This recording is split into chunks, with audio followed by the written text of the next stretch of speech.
ಸ್ನೇಹಿತರ, ನಮ್ಮ ಕರ್ನಾಟಕ ಗೌರ್ಮೆಂಟ್ ನ ಅಧೀನದಲ್ಲಿರುವಂತಹ ಒಂದು ಸಹಕಾರ ಸಂಸ್ಥೆ ಅಂದ್ರೆ ಕೆಎಸ್ಆರ್ಟಿಸಿ ಅಂತ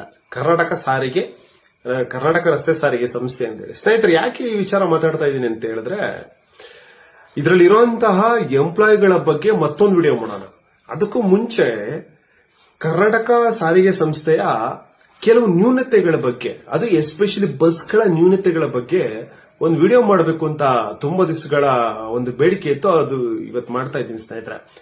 ಏನಂದ್ರೆ, ರೀಸೆಂಟ್ 3 ವರ್ಷದ ಮುಂಚೆ ಹೊಸ ಗೌರ್ಮೆಂಟ್ ಫಾರ್ಮ್ ಆದಾಗ ಅಶ್ವಮೇಧ ಅನ್ನೋ ಬಸ್ಗಳನ್ನ ಸುಮಾರು ಸಾವಿರಾರು ಗಟ್ಟಲೆ ಬಸ್ಗಳನ್ನ ಹೊಸದಾಗಿ ಇಂಟ್ರೊಡ್ಯೂಸ್ ಮಾಡ್ತಾರೆ ನಮ್ಮ ಕರ್ನಾಟಕ ಗೌರ್ಮೆಂಟ್ ಅವರು. ಆದ್ರೆ ಸ್ನೇಹಿತರೆ, ನಾವು ಓಡಾಡುವಾಗ ರೀಸೆಂಟ್ ಡೇಸ್ ಅಲ್ಲಿ ಆ ಅಶ್ವಮೇಧ ಇರ್ಬೋದು, ವಾಯುವ್ಯ ಕರ್ನಾಟಕ ಸುಮಾರು ಹೆಸರುಗಳಿದೆ.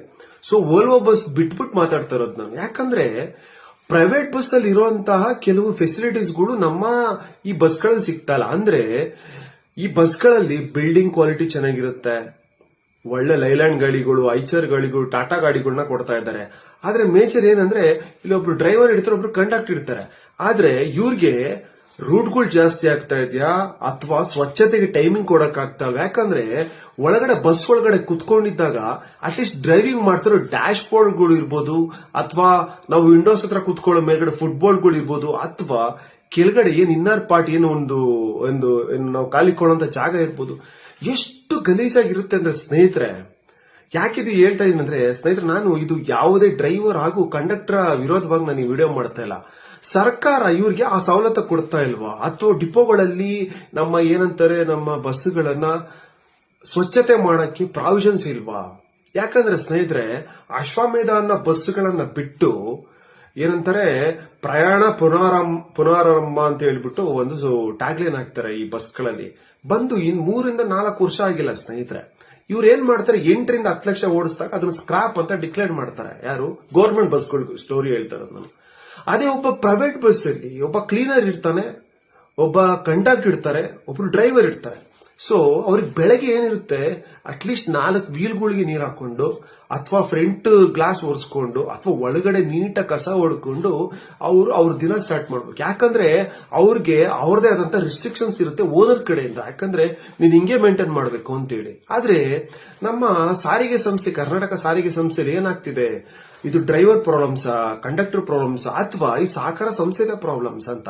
ಯಾಕಂದ್ರೆ ಇವ್ರಿಗೆ ಯಥೇಚ್ಛವಾಗಿ ರೂಟ್ಸ್ಗಳು ಕೊಡ್ತಾ ಇರೋದ್ರಿಂದ ಅವರು ಗಾಡಿ ಬಗ್ಗೆ ಕಾಳಜಿ ವಹಿಸಕ್ ಆಗ್ತಾ ಇಲ್ವಾ, ಅದನ್ನ ವಾಶ್ ಮಾಡ್ಸಕ್ ಆಗ್ತಾ ಇಲ್ವಾ? ಯಾಕಂದ್ರೆ ಸ್ನೇಹಿತರೆ, ಮುಂಚೆ ತರ ನಾವೇನ್ ಮಾಡ್ತೀವಿ, ಈಗ ಗೌರ್ಮೆಂಟ್ ಬಸ್ ಒಳಗಡೆ ಈ ಪ್ಲಾಸ್ಟಿಕ್ ಪೇಪರ್ಸ್, ಈ ಬಿಸ್ಕೆಟ್ ಪೇಪರ್ಸ್ ಎಲ್ಲ ನೋಡೋದು ಸ್ವಲ್ಪ ರೇರು. ಆದ್ರೆ ನಾನು ರೀಸೆಂಟ್ ಆಗಿ ನೋಡಿರೋಂತ ಘಟನೆಗಳು, ಎಸ್ಪೆಷಲಿ ನಾನು ಒಬ್ಬ ಸಾರ್ವಜನಿಕರಿಗೆ ಅಬ್ಸರ್ವ್ ಮಾಡಿರೋಂತ ಘಟನೆಗಳು ಸ್ನೇಹಿತರೆ, ಕಸ ಹೊಡೆದಿರಲ್ಲ ಸುಮಾರು ದಿನಗಳಾಗಿರುತ್ತೆ. ಯಾಕಂದ್ರೆ ಆ ಬಸ್ಗಳು ಬಂದು ಕೇವಲ 3 ವರ್ಷಗಳು ಕಳೆದಿಲ್ಲ.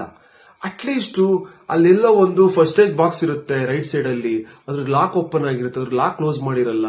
ಅಥವಾ ಏನು ಸೈಡ್ ಅಲ್ಲಿ ಮಿರರ್ಗಳು ಇರುತ್ತೆ, ನಾವು ಪ್ಯಾಸೆಂಜರ್ ಕುತ್ಕೊಳ್ಳೋ ಹತ್ರ, ಅದ್ರ ಮೇಲ್ಗಡೆ ಒಂದು ಧೂಳು ಕ್ಲಿಯರ್ ಮಾಡಿರಲ್ಲ, ಅಥವಾ ಸೀಟ್ಗಳ ಮೇಲೆ ಬಿದ್ದಿರೋಂತ ಕಸ ಕ್ಲಿಯರ್ ಮಾಡಿರಲ್ಲ. ಅಥವಾ ಡ್ರೈವರ್ ಓಡಾಡೋ ಅಂತ ಡ್ರೈವರ್ ಕ್ಲಚ್ ಬ್ರೇಕ್ ಹೊಡಿತಾರಲ್ಲ, ರೀಸೆಂಟ್ ಆಗಿ ನೋಡಿರೋದು ನಾನು. ಕ್ಲಚ್ ಬ್ರೇಕ್ ಹೊಡಿಯೋ ಆ ಕೆಳಗಡೆ ಒಂದು ಡ್ಯಾಶ್ ಬೋರ್ಡ್ ಬರುತ್ತೆ. ಆ ಡ್ಯಾಶ್ ಬೋರ್ಡ್ಸ್ ಅಲ್ಲಿ ಎಷ್ಟು ಮಣ್ಣು ಬಿದ್ದಿರುತ್ತೆ ಅಂದ್ರೆ ಸ್ನೇಹಿತರೆ, ಯಾಕಂದ್ರೆ ನಾನು ಒಬ್ಬ ಚಾಲಕನ ಮಗ, ನಮ್ಮ ತಂದೆ ಕೂಡ ನನ್ನನ್ನ ಚಾಲಕ ವೃತ್ತಿಯಿಂದನೇ ಈ ಲೆವೆಲ್ ಅಂದ್ರೆ ಈ ವಿದ್ಯಾಭ್ಯಾಸ ಎಲ್ಲ ಕೊಡ್ಸಿರೋಂಥದ್ದು. ಯಾಕಂದ್ರೆ ನಮ್ಮ ತಂದೆಯವ್ರಿಗೆಲ್ಲ ಏನ್ ರೂಢಿತ್ತು ಅಂದ್ರೆ, ಬೆಳಗ್ಗೆ ಎದ್ದು ಅಟ್ಲೀಸ್ಟ್ ಗ್ಲಾಸ್ ಒರೆಸ್ಕೊಬೇಕು, ವೀಲ್ಗಳು ತೊಳ್ಕೊಬೇಕು, ಒಳಗಡೆ ಅಟ್ಲೀಸ್ಟ್ ಕಸಗಳನ್ನು ಹೊಡ್ಕೊಬೇಕು ಅನ್ನೋ ಒಂದು ಪ್ರವೃತ್ತಿ ಇತ್ತು. ಆದ್ರೆ ಈ ಪ್ರವೃತ್ತಿ ಇವಾಗ ಯಾಕೆ ಆಗ್ತಾ ಇಲ್ಲ? ಇದಕ್ಕೆ ಯಾರು ಹೊಣೆ? ಸರ್ಕಾರ ಹೊಣೆನಾ, ಅಥವಾ ಇಲ್ಲಿರುವಂತ ಡ್ರೈವರ್ ಕಂಡಕ್ಟರ್ಗಳು ಹೊಣೆನಾ? ಡ್ರೈವರ್ ಕಂಡಕ್ಟರ್ಗಳಿಗೆ ಅವ್ರ ವೇತನದ ಬಗ್ಗೆ ಸುಮಾರು ಕಂಪ್ಲೇಂಟ್ಸ್ ಇದೆ, ಓಕೆ ಹೋಗಿರ. ಆದ್ರೆ ಇದು ಯಾರ ಅಧೀನದಲ್ಲಿ ಬರುತ್ತೆ? ಸ್ವಚ್ಛತೆ ಕಾರ್ಯ ಅನ್ನೋ ಗೌರ್ಮೆಂಟ್ ಬಸ್ಗಳದು ಯಾರ ಅಧೀನದಲ್ಲಿ ಬರುತ್ತೆ? ಇದಕ್ಕೆ ಯಾರ ರೆಸ್ಪಾನ್ಸಿಬಿಲಿಟಿ ಇರುತ್ತೆ? ಯಾಕಂದ್ರೆ ತುಂಬಾ ವರ್ಸ್ಟ್ ಅನ್ಸ್ತಾ ಇದೆ ಇವಾಗ ನೋಡ್ತಾ ಬರ್ತಾ ಇದ್ರೆ ಸ್ನೇಹಿತರೆ.